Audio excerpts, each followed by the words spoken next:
Praise the Lord. எனக்கு அன்பான கர்த்தருடைய பிள்ளைகளே, கர்த்தருடைய ஜனமே, கர்த்தருடைய வார்த்தைகளை கேட்டுக்கொண்டு இருக்கிறதான உங்களை கர்த்தர் ஆசீர்வதிப்பாராக. இந்த நாளிலும் கர்த்தர் உங்களோடு கூட பேசுகிற அவருடைய வார்த்தையாவது யோபுவின் புஸ்தகத்திலே 42ஆம் அதிகாரம் 2வது வசனத்திலே, நீர் செய்ய நினைத்தது தடைப்படாது என்பதை அறிந்திருக்கிறேன்.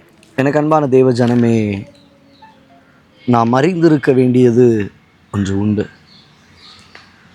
இன்றைக்கு அதை அறிந்திராதபடிக்கு அநேக நேரங்களிலே கவலைப்பட்டு துக்கப்பட்டு வேதனையோடு கூட அநேகர் இருக்கிறீர்கள். நீங்கள் அறிந்து கொள்ள வேண்டியது ஒன்று உண்டு. என் தேவன் அவர் செய்ய நினைத்தது தடைப்படாது. ஆமென். உங்கள் வாழ்க்கையில் கர்த்தர் செய்ய நினைத்தது அது தடைப்படாது. அநேக நேரங்களில் நீங்கள் புலம்புகிறது உண்டு. ஏன் ஆண்டவரே, நாங்கள் எடுத்து வைக்கிற சில காரியங்கள் தடையாய் இருக்கிறது. நான் இதை நல்லதுக்காக தானே செய்ய போகிறேன், ஆனால் அது தடையாய் அமைகிறதே. இந்த காரியங்களை வாய்க்கணும்னு தானே நான் நினைக்கிறேன், அது இன்னும் தடையாய் அது தாமதப்படுகிறதே. எப்படியாவது இந்த சூழ்நிலைகள் முடியும், இதிலிருந்து காரியங்கள் உண்டாய் நான் ஏற்ற காரியத்தை செஞ்சு என் வாழ்க்கையை, என் எதிர்காலத்தை பார்க்கலாம் நான் நினைக்கிறேன்.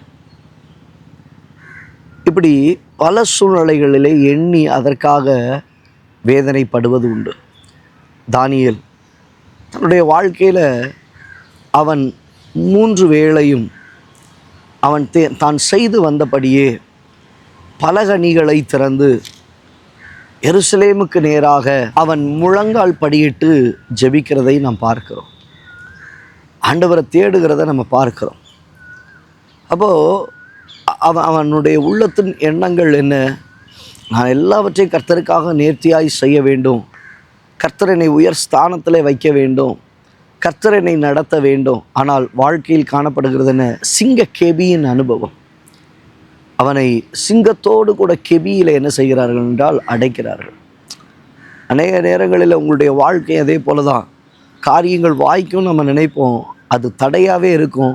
சிறைக்குள்ளே அனுப்பப்படுவது போல, ஏதோ ஒரு சூழ்நிலையில் மாட்டிக்கிட்டது போல் உங்களுக்கு இருக்கும். இல்லைங்க, அங்கே கர்த்தர் உங்களுக்கு உயர்வை கொடுக்கும்படியாய். அப்போது இடத்துல நம்ம பார்க்கும்போது அவன் சிங்க கெபியில் தள்ளப்படுகிறான். சுற்றிலும் சிங்கங்கள், ஆனால் ஒன்றும் அவனை சேதப்படுத்தவில்லை. அங்கே கர்த்தர் அவனை விடுவிக்கிறார். ராஜாவினுடைய கண்களிலே தயவு கிடைக்க பண்ணுகிறார். ராஜா விசாரிக்கிறான், தானியேலே, நீ ஆராதிக்கிற உன் தேவன் உன்னை தப்புவிக்க வல்லவராக இருந்தாரா? ஆம் ராஜாவே, நான் ஆராதிக்கிற தேவன் என்னை தப்புவிக்கிறதற்கு, வல்லமை உள்ள கர்த்தர் என்னை தப்புவிப்பதற்கு அவர் உண்மை உள்ளவராக இருந்தார். எனக்கு அன்பான தேவ பிள்ளையே, கர்த்தர் செய்ய நினைத்தது தடைப்படவில்லை. அது ஒருவேளை சிறையின் அனுபவமாக இருக்கலாம், சிறையிருப்பின் அனுபவமாக இருக்கலாம். சில நேரங்கள் நம்ம யோசிக்கிறது உண்டு, நம்ம எல்லோரும் இதை தானே விரும்பணும், ஆனால் நடக்கிறது இப்படியால இருக்குது. இல்லைங்க, அங்கே ஏதோ ஒரு நன்மையை கர்த்தர் உங்களுக்காக வைத்து, ஏதோ ஒரு காரியத்தை கர்த்தர் உங்களுக்காக ஆயத்தப்படுத்தி இந்த இடத்துல பார்க்குறோம். அவர் செய்ய நினைத்தது தடைப்படுவதில்லை. தேவனாகிய கர்த்தர் உங்களுக்காக, உங்கள் எதிர்காலங்களுக்காக, உங்கள் வாழ்க்கைக்காக செய்ய நினைப்பது தடைப்படவில்லை. என்னை வாசிக்கும்போது தானியேலை அதிகாரத்தில் வைக்கிறார்கள். தானியேலோ தன் நண்பர்களையும் அதே அதிகாரத்திலே கொண்டு வருகிறான். இப்படியாக கர்த்தர் அவனை உயர்த்துகிறதை பார்க்க. இன்றைக்கு உங்கள் வாழ்க்கையிலும் சில அனுபவங்கள் கடினமாக இருந்தாலும் நீர் செய்ய நினைத்தது தடைப்படாது என்பதை அறிந்திருக்கிறேன்.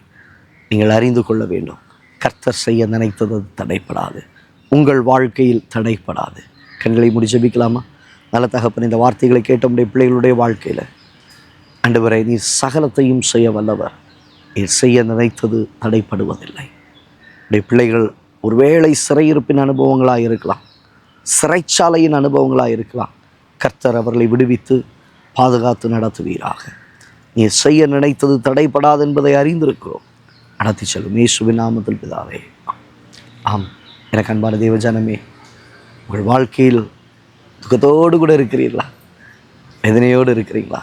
ஏன் ஏன் என்கிற பல கேள்விகள் சொல்லுகிறேன். அவர் செய்ய நினைத்தது ஒரு நாளைக்கும் தடை படுவதில்லை. God bless you. God bless you. God bless you.